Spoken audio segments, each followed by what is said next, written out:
Mon enquête touchait à sa fin. Et pourtant, j'avais l'impression de repartir avec plus de questions que de réponses. Il y avait quelque chose qui sentait pas bon.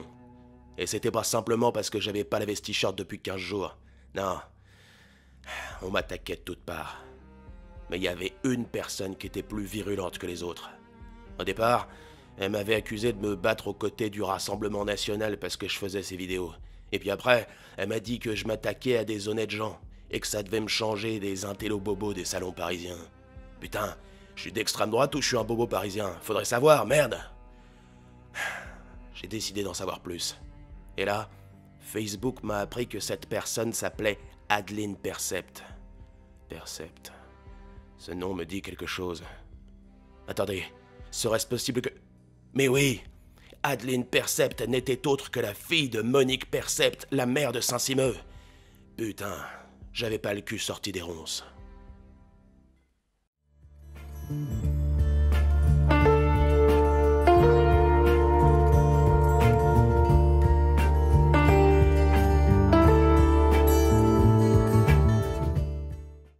Bonjour si c'est le jour, bonsoir si c'est le soir. Le lundi 30 novembre, et malgré la manifestation du collectif, les communes de Monac et de Saint-Simeux ont acté leur fusion lors d'un conseil municipal. La prochaine étape, c'est la signature officielle en préfecture programmée pour le 15 décembre. Au moment où je tourne ces images, nous sommes le 15 décembre. Et pourtant, personne ne semble parler de cette signature. C'est trop calme.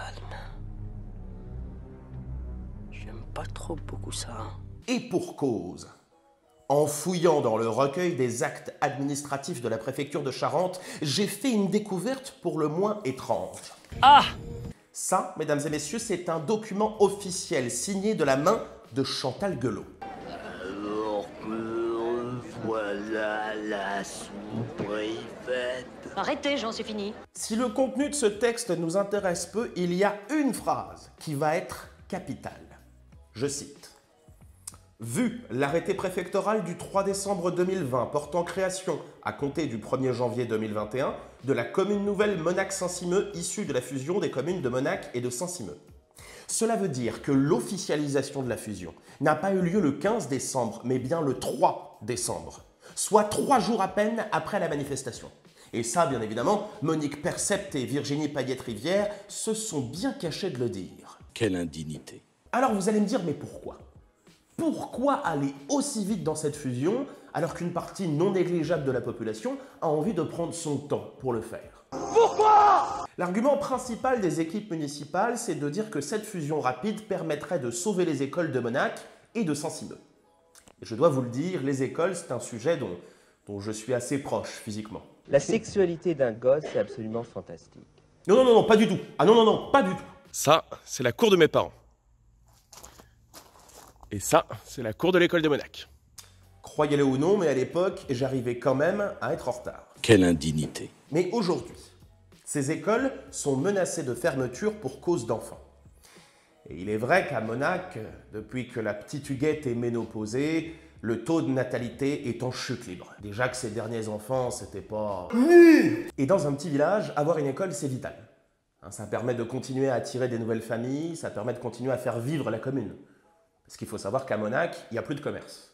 Et à Saint-Simeux, il reste un restaurant et un pub, les Gabariers, où les bières sont d'ailleurs beaucoup trop chères. Pow! Ah, j'en ai rien à foutre, c'est le dernier épisode, je dénonce, je balance. Bon. Mesdames et messieurs, sachant tout cela, j'aimerais vous poser une question très simple. Mesdames et messieurs, attention! Que faut-il pour sauver une école en manque d'enfants? Réponse A, des enfants. Réponse B, fusionner les écoles. Réponse C, fusionner les communes. Ou encore D, La réponse D. la question est difficile, je vous laisse quelques secondes de réflexion. Réfléchis 2 minutes! Évidemment, des enfants. Et puis c'est pas parce qu'on va fusionner 2 communes que des enfants vont apparaître comme par magie. Alors j'entends l'argument qui dit que fusionner ces 2 communes permettrait de lancer un projet de fusion d'écoles. dans un nouveau bâtiment, rénové, en regroupant les niveaux, et que ça pourrait attirer de nouvelles familles. D'accord, faisons comme ça. Le problème, c'est que c'est faux. La fusion des communes n'est pas nécessaire. On peut tout à fait créer ce qu'on appelle un regroupement pédagogique intercommunal concentré qui a tous les pouvoirs pour construire ce genre d'établissement. Exactement, ouais. T'es bien renseigné, toi. Alors pour la survie de nos écoles, mesdames et messieurs, envoyez-nous des enfants. Même ceux qui ne sont pas les vôtres.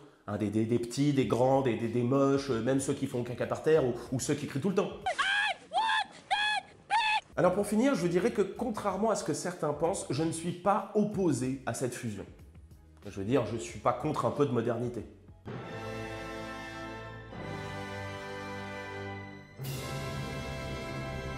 Et puis, on ne va pas se le cacher, Monac et Saint-Simon ont toujours été assez proches. D'ailleurs, le nom de la nouvelle commune, de la fusion de Monac et de Saint-Simon, ce sera Monac-Saint-Simon. Ah ben bravo, hein. Très fort, très fort. Mais moi, ça me dérange pas. Surtout qu'il paraît que les habitants s'appelleront les Simonacois. Je trouve ça joli, moi. Je suis Simonacois. Il y a presque un côté chevaleresque. Ouais, c'est pas faux. Ce qui me dérange, en revanche, c'est que le texte de loi ne prévoit pas de consultation de la population pour une décision aussi importante. Ce qui me dérange, c'est que les équipes municipales se soient servies de ce texte de loi pour faire passer une fusion à la hussarde, alors que ça aurait pu être un chouette moment de démocratie. Pour moi, ça s'est bien passé, en tout cas. Enfin, je crois. Mais voilà, le 1er janvier 2021, je deviendrai Simonacois. Et aujourd'hui, c'est la fin de Quack à Monac. C'est la fin de 3 semaines d'enquête acharnée, d'écriture, de tournage, de montage. Et je voulais vous remercier. Voilà, je voulais remercier tous ceux qui ont osé me parler, tous ceux qui m'ont appris des choses sur cette fusion, et vous tous qui avez regardé cette série, qui l'avez commenté, qui l'avez partagé. Je continuerai à faire des vidéos, mais peut-être sur un autre sujet. D'ici là, je vous souhaite évidemment de joyeuses fêtes. Prenez soin de vous, toussez dans vos coudes, et enfilez des charentaises. Bonsoir.